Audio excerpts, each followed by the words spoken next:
नमस्कार। मध्यकालीन भारत के इतिहास में आपका पुनः स्वागत है। गयासुद्दीन बलबन के पिछले चैप्टर में हमने बलबन के प्रारंभिक जीवन और किस प्रकार उसने दिल्ली सल्तनत की गद्दी प्राप्त की उसका अध्ययन किया है। साथ ही हमने ये भी जाना था कि सुल्तान बनने के बाद में उसके सामने कौन कौन सी प्रारंभिक चुनौतियाँ थी और किस प्रकार से उसने उन चुनौतियों का सामना करते हुए अपनी स्थिति को मजबूत बनाया था। इन चुनौतियों में चालीसा के दल का नाश करना भी शामिल था। आज हम बलबन के कुछ अन्य महत्वपूर्ण कार्यों के बारे में अध्ययन करेंगे। बलबन के समय की एक और महत्वपूर्ण घटना है तुगरिल का विद्रोह। तुगरिल लखनौती का राज्यपाल था जो तातार खां की मृत्यु के बाद में लखनौती, जिसे मोटे रूप से हम बंगाल कहते हैं, उसका राज्यपाल नियुक्त किया गया था।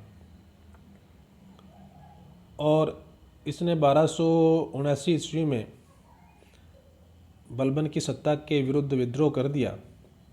उसके दिमाग में दो तीन बातें थी। पहला उसका ये विचार था कि इसी समय मंगोलों के आक्रमण का भय दिल्ली सल्तनत पर बड़े गंभीरता से उठ रहा था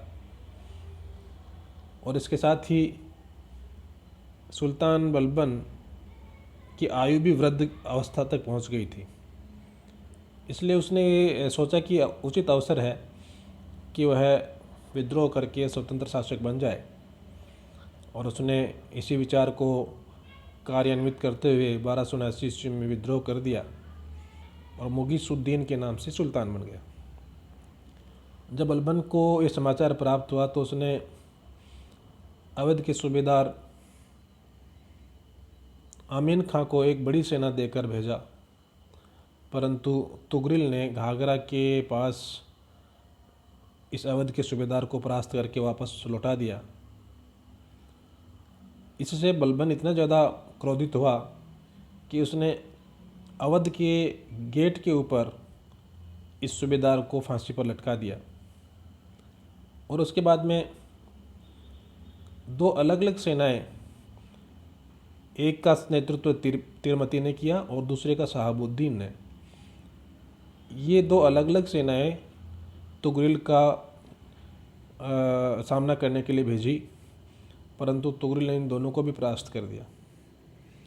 इससे बलबन की क्रोध की कोई सीमा नहीं रही और उसने स्वयं इस गुस्ताख सरदार को सबक सिखाने के लिए फैसला लिया और एक बड़ी सेना लेकर 1280-81 में उसने दिल्ली छोड़ी। अपने पीछे दिल्ली के शासन का भार उसने कोतवाल फखरुद्दीन को दिया। जब ये समाचार तुगरिल को प्राप्त हुआ तो तुगरिल भयभीत हो गया और उसने अपनी राजधानी लखनौती छोड़कर वह पूर्वी बंगाल की तरफ भाग गया, परंतु उसका पीछा किया गया और बलबन की एक सरदार बेकतर्स द्वारा उसे पकड़कर उसका वध कर दिया गया। तुगरिल को मारने के बाद बलबन लखनौती शहर में लौटा और उसने उन समस्त लोगों को जो तुगरिल के समर्थक थे, उसके विश्वास पात्र थे, उनको लखनौती के बाज़ार के दोनों तरफ सूलियाँ गड़वाकर उन पर टांग दिया गया और इस प्रकार एक ऐसा बड़ा सबक वहाँ की जनता को दिया कि जो भी कोई सुल्तान के विपक्ष में बात करेगा उसका यही असर होगा। सुल्तान इस अभियान में अपने दूसरे पुत्र बुगरा खां को भी लेके गया था। उसे मंगोलों से सुरक्षा के लिए पश्चिमी सीमा पर रखा हुआ था, उत्तरी पश्चिमी सीमा पर, वहाँ से बुलाकर उसको अपने साथ ले गया था और लौटते समय उसको लखनौती का सूबेदार नियुक्त किया और उसे कभी भी विद्रोह न करने की सलाह देकर वह दिल्ली लौटा। कहा जाता है कि 3 वर्ष बाद सुल्तान दिल्ली लौटा और इस प्रकार उसने विद्रोह के शहर के नाम से प्रसिद्ध लखनौती में एक लगभग स्थायी व्यवस्था स्थापित करने में, शांति स्थापित करने में सफलता प्राप्त की। बलबन के समय का एक और महत्वपूर्ण कार्य है मंगोलों के विरुद्ध उसका कार्य। बहुधा प्रतियोगी परीक्षाओं में यह प्रश्न कई बार पूछा जाता है कि बलबन ने मंगोलों से सुरक्षा के लिए क्या प्रयास किए, क्या प्रबंध किए। मंगोलों के बारे में हमें पिछले अध्यायों में चर्चा कर चुके हैं। बलबन के समय में लगभग समस्त मध्य एशिया के मुस्लिम राज्यों पर इनका अधिकार हो गया था और भारत के भी सिंधु नदी के पश्चिम की और पंजाब के अधिकांश भागों पर मंगोलों का अधिकार था और वे भारत के ऊपर भी अपना अधिकार स्थापित करना चाहते थे और जब भी उन्हें अवसर मिलता था वो अपनी सीमा से निकलकर भारतीय सीमाओं पर धावा बोलते थे। तो एक इस प्रकार की शक्ति निरंतर भारत के ऊपर आक्रमण करने के लिए, भारत में प्रवेश करने के लिए प्रयासरत थी, जो बहुत खुखार थी, युद्धप्रिय थी और उसने मध्य एशिया के लगभग समस्त राज्यों को रौंद दिया था। तो ये बलबन के लिए बहुत महत्वपूर्ण था कि इस शक्तिशाली शक्ति से किस प्रकार से वो बचे। इसके लिए बलबन ने कुछ महत्वपूर्ण निर्णय लिए। मंगोलों से बचने के लिए उसने कुछ निर्णय लिए जो उसकी मंगोल नीति के नाम से जाने जाता है। उसने सीमावर्ती प्रदेशों में अनेक किलों का निर्माण करवाया और किलों की रक्षा के लिए बड़ी संख्या में सैनिक नियुक्त किए। हमने पिछले चैप्टर में ये पता किया था कि बलबन ने सैनिक सुधार भी किए थे और उन सैन्य सुधारों में एक बड़ी बात ये थी कि बड़ी संख्या में उन्होंने सैनिकों को भर्ती किया था और उनकी वो वेतन भी बढ़ाए थे।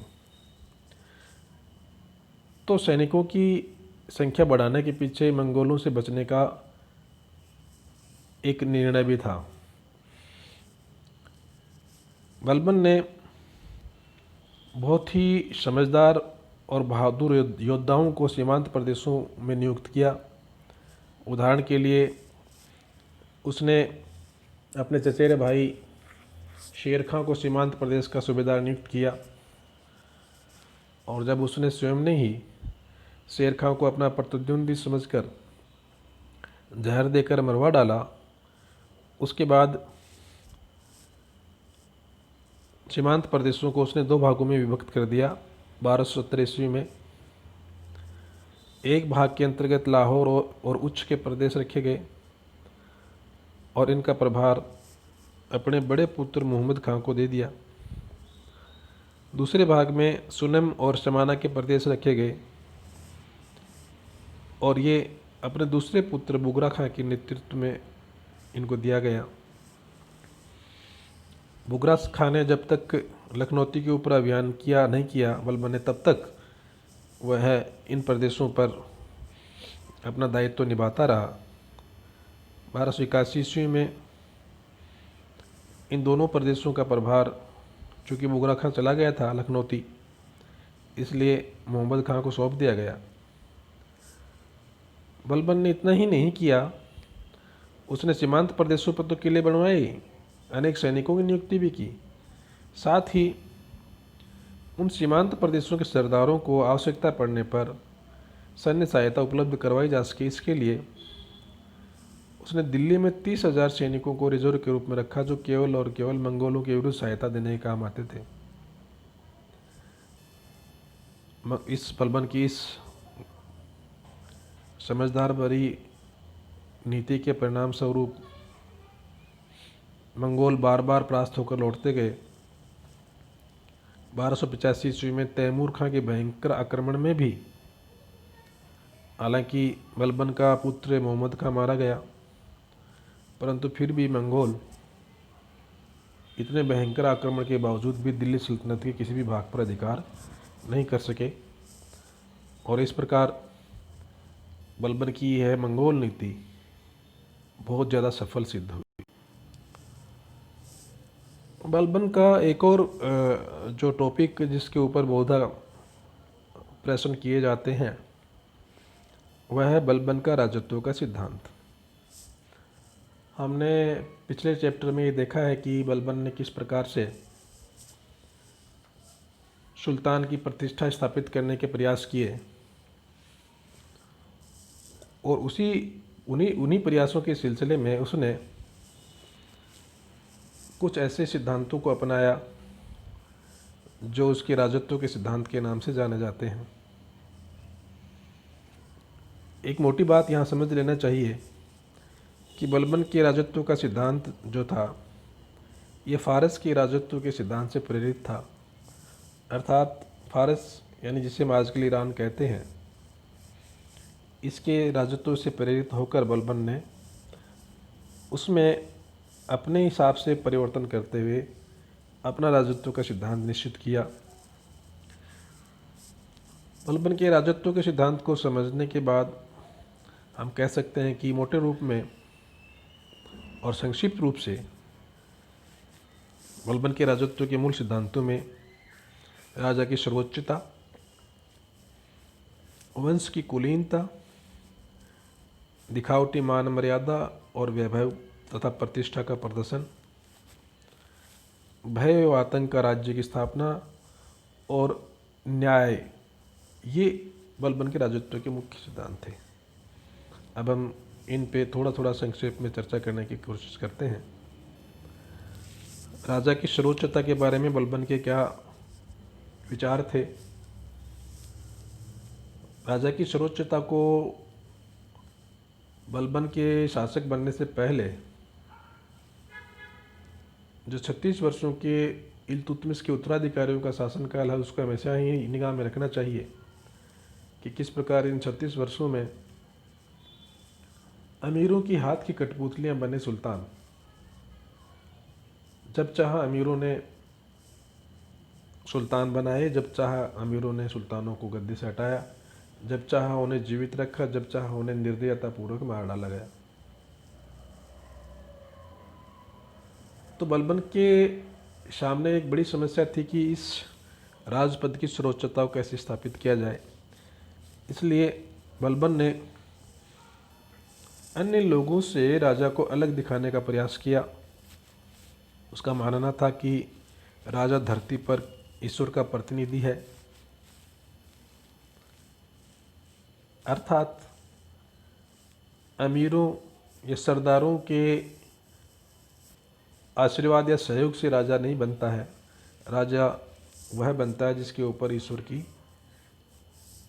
कृपा दृष्टि रहे। राजा को जिले अल्लाह अर्थात ईश्वर का प्रतिबिंब माना।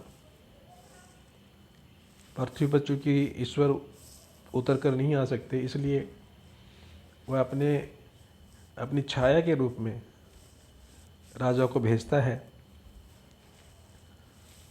और चूँकि वो इस्लामिक समाज में राजा के पद को सुशोभित कर रहा था, इसलिए उसने मान मर्यादा की दृष्टि से राजा का स्थान पैगंबर के बाद दूसरा निर्धारित किया और उसने स्पष्ट संकेत दिया अमीरों को कि राजा अमीरों के समकक्ष नहीं है, अमीरों से बहुत ऊंचा है। वह इस धरती पर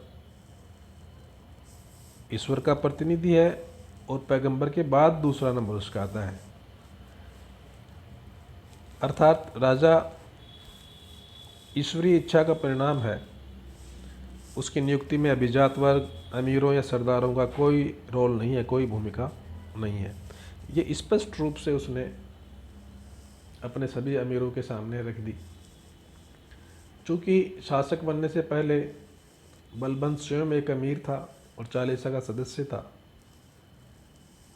तो बाकी के सभी सरदार उसे अपने समकक्ष नहीं मानते हुए उसे एक ऊंचे पायदान पर माने। इसके लिए बलबन के ये जरूरी था कि उसे राजत्व को, राजा के पद को एक ईश्वरीय आवरण प्रदान करते हुए सर्वोच्चता प्रदान करें। दूसरा महत्वपूर्ण बिंदु था वह था वंश की कुलीनता। बलबन ने वंश की कुलीनता पर बड़ा जोर दिया और वह अपने दैनिक व्यवहार में कुलीन और अकुलीन परिवारों के बीच में बड़ा भेद करता था। उसने स्वयं को फारस के प्रख्यात अफरासिया वंश के साथ अपने कुल का संबंध जोड़ा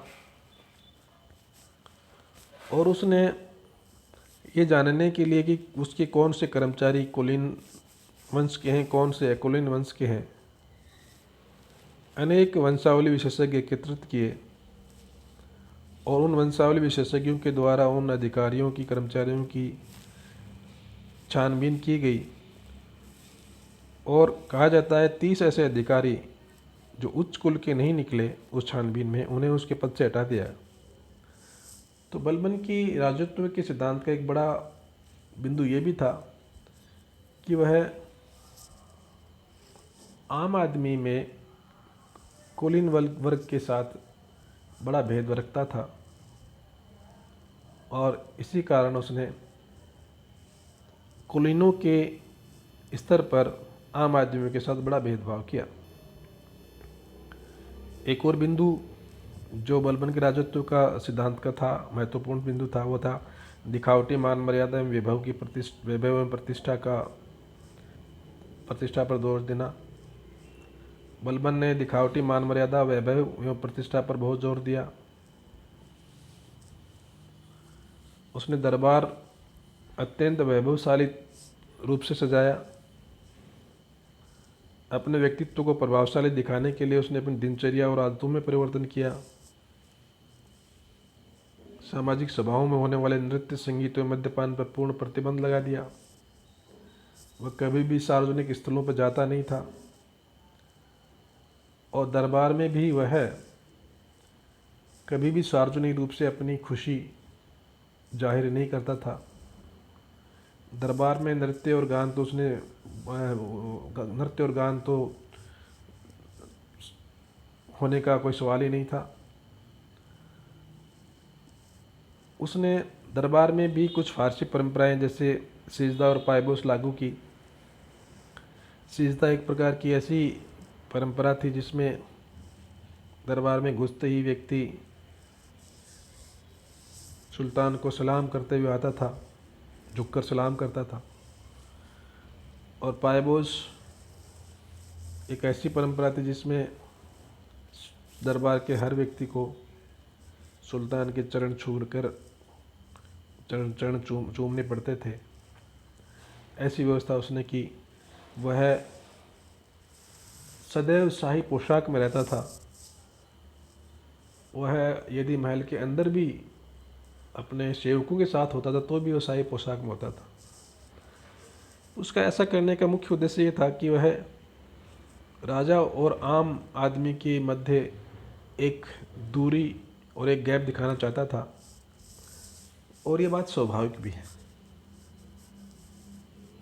हमारे दैनिक जीवन में भी ये बात लागू होती है। यदि हम किसी महल के दरवाजे पर जाए, बहुत सुंदर और बहुत भव्य मकान के दरवाजे पर जाए खड़े होते तो हमारे पैर अपने आप ठिठक जाते हैं, अंदर प्रवेश करने की हिम्मत नहीं होती। परंतु उन्हीं पैरों को अगर हम किसी गरीब की झोपड़ी तक ले जाते हैं तो बेधड़क हम अंदर घुस जाते हैं। तो ये जो मानसिक विचार था बलबन का, दिखावटी मान मर्यादा का, ये बहुत सक्सेसफुल हुआ। सरदारों की हिम्मत नहीं हुई, क्योंकि सरदार कितना भी शक्तिशाली हो उसे सजदा और पायबोस की परंपरा का पालन करना पड़ता था। कहा जाता है कि दिखावटी मान मर्यादा को इतनी शक्ति के साथ उसने लागू किया कि जब उसका बेटा मोहम्मद खां मारा गया मंगोलों के आक्रमण के समय, और ये समाचार जब उसको दिया गया तो दरबार में वो सुनवाई कर रहा था, परंतु उसने अपने चेहरे पे बिल्कुल भी गम की शिकन आने नहीं दी। और कहा जाता है कि दरबार से उठने के बाद, उठ कर जाने के बाद वह फूट फूट कर रोया, परंतु दरबार में बिल्कुल भी उसने यह भाव अपना प्रकट नहीं किया। बलबन का एक और मुख्य तत्व था भय और आतंक।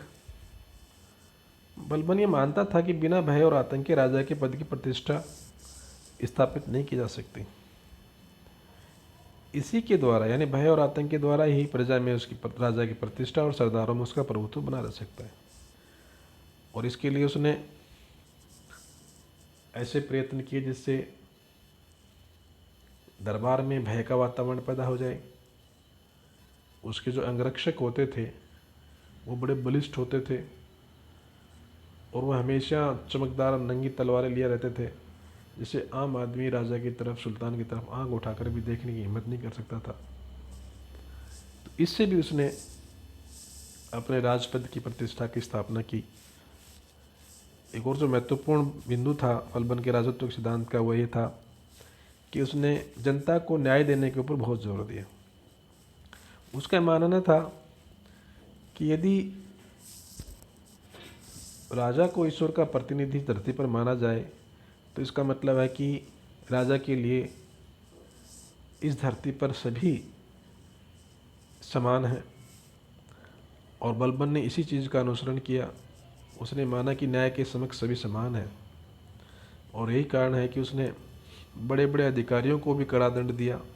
पीछे के अध्याय में जब ये पढ़ चुके हैं कि अवध के सूबेदार को किस प्रकार उसने सरेआम कोड़ों से पिटवाया था। तो उसके लिए एक आम व्यक्ति के द्वारा किए गए अपराध का भी उतना ही दंड था जितना एक अमीर व्यक्ति के द्वारा किए गए अपराध का। तो अमीर को भी बराबर उतनी सजा दी जाती थी जितने की आम आदमी व्यक्ति को दिए जाते थे। इसका परिणाम ये हुआ कि जनता में राजा की छवि बहुत अच्छी हुई। इससे जनता को न्याय मिलने लग गया। लोक कल्याणकारी राजा के रूप में बलबन स्थापित हुआ और इससे भी बलबन ने अपने राजपद की प्रतिष्ठा की स्थापना की। इस प्रकार हम संक्षेप में कह सकते हैं कि बलबन का राजत्व का जो सिद्धांत था वह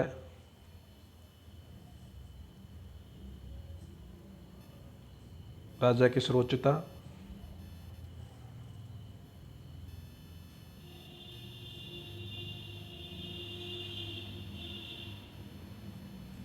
शक्ति, प्रतिष्ठा और न्याय पर आधारित था। अब इस चैप्टर के अंत में हम बलबन के कुछ अन्य महत्वपूर्ण तथ्यों के ऊपर जो सामान्य रूप से प्रतियोगी परीक्षाओं में पूछे जाते हैं, सार रूप में हम देख लेते हैं। बलबन ने वजीर से सैन्य व आर्थिक अधिकार छीन लिए। इससे पहले बलबन के जो भी पहले शासक थे उन सब के पास जो वजीर होता था उसके पास सैन्य और आर्थिक अधिकार होते थे। इससे वजीर का पद बहुत ज़्यादा शक्तिशाली बन जाता था। और वजीर की शक्ति को कम करने के लिए बलबन ने उसे सैन्य और आर्थिक अधिकार छीन कर एक नया पद, नई विभाग की स्थापना की जिसे दीवान वजारत कहा जाता है। और शाही सेना का नेतृत्व सैन्य अभियानों में करने के लिए वित्त और अभियानों के नेतृत्व के साथ इस नए विभाग को दिया गया। कहा जाता है कि बलबन ने अपने राज्य में लौह एवं रक्त की नीति अपनाई। तो कई बार पूछा जाता है क्वेश्चन कि किस व्यक्ति ने, किस शासक ने सल्तनत काल में लौह एवं रक्त की नीति अपनाई। तो ऐसा करने वाला बलबन था। बलबन वह पहला व्यक्ति था जिसने दिल्ली सल्तनत में गुप्तचर विभाग की स्थापना की। बलबन ने मंगोलों की सुरक्षा के लिए प्रभावशाली कदम उठाए। बलबन ने फारसी परंपराएं, सिजदा में पायबोस की प्रथा दरबार में शुरू की। बलबन ने नवरोज उत्सव मनाना प्रारंभ किया। बलबन ने लखनौती के विद्रोह को दबाया। उस समय लखनौती विद्रोह के शहर के नाम से जाना जाता था। बलबन के समय के कुछ महत्वपूर्ण विद्वान अमीर खुसरो, अमीर हसन, बरनी, मौलाना हमीदुद्दीन मुतरिज आदि थे। और इस प्रकार एक सफल शासन करने के उपरांत 1283 ईस्वी में बलबन का देहांत हुआ। बलबन की अगर कार्यों की हम संक्षेप में वर्णन करें तो हम कह सकते हैं कि बलबन ने दिल्ली सल्तनत में सुल्तान के पद की प्रतिष्ठा स्थापित की, मंगोलों के आक्रमण से दिल्ली को बचाया और आंतरिक विद्रोह को समाप्त करके एक मजबूत सरकार की स्थापना उसने की, जिसका लाभ आने वाले शासकों को प्राप्त हुआ। आशा है बलबन के इस अध्याय में आपने अच्छी तरह से उसके कार्यों, उसके राजत्व सिद्धांत को समझा होगा। बहुत बहुत धन्यवाद।